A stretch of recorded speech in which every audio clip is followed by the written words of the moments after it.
บายดีทุกคนพบกับแองวิถีชีวิตแบบบ้านๆถ้ามักการใช้ชีวิตแบบบ้านๆและอาหารพื้นบ้านอย่าลืมกดไลค์กดแชร์และกดติดตามเพื่อเป็นกำลังใจให้พวกเราเฮ็ดคลิปต่อๆไปเด้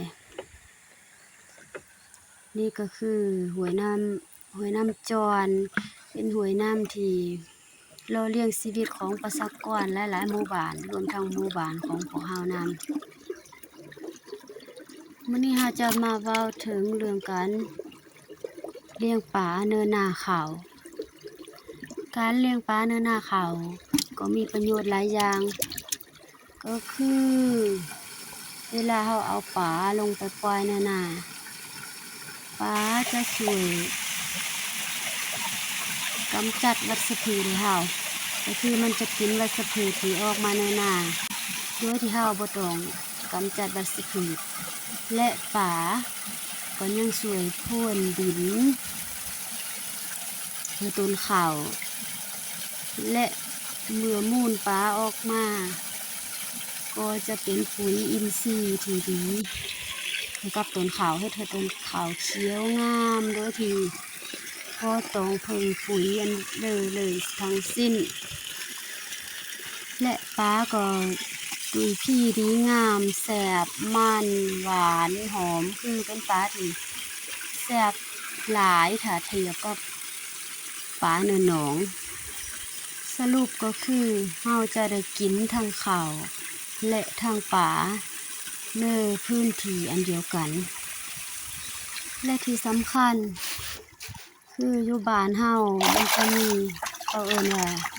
เทศกาลกินปลาเลยคือจะเป็นช่วงนี้แหละจะมีการกินปลากันก็คือถ้าเฮามีหมู่เพื่อนพี่น้องมิตรสหายแบบอยู่บ่อนไกลหรือไกลเขาก็จะมาเยี่ยมยามเฮาในช่วงนี้แบบเฮ็ดให้เฮาได้มีการพบปะสังสรรค์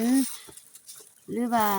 มีอ้ายเอื้อน้องพ่อแม่พี่น้องอยู่บ่อนอื่นก็มาเยี่ยมมายามเฮาเฮ็ดให้เฮามีโอกาสได้พบปะสังสรรค์กันก็คือช่วงนี้แหละคือกับว่าคนบ้านเฮาจะรู้ดีว่าช่วงนี้คือเทศกาลกินปลาข้างหน้าเพราะฉะนั้นเขาจะมายามบ้านช่วงกินปลาข้างหน้าเพราะจะมีประมาณสัก 99.99% เลยที่จะมามาเยี่ยมยามเฮาช่วงนี้ช่วงที่เป็นกินปลาข้างหน้านี้จะบ่มีเลยหรือว่าน้อยที่สุดที่จะมาเยี่ยมยามเฮาช่วงที่เฮาดำนาจะบ่มีเลย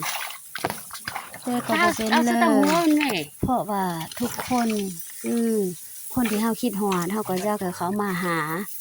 เมื่อเขามาแล้วเฮาก็จำเป็นต้อง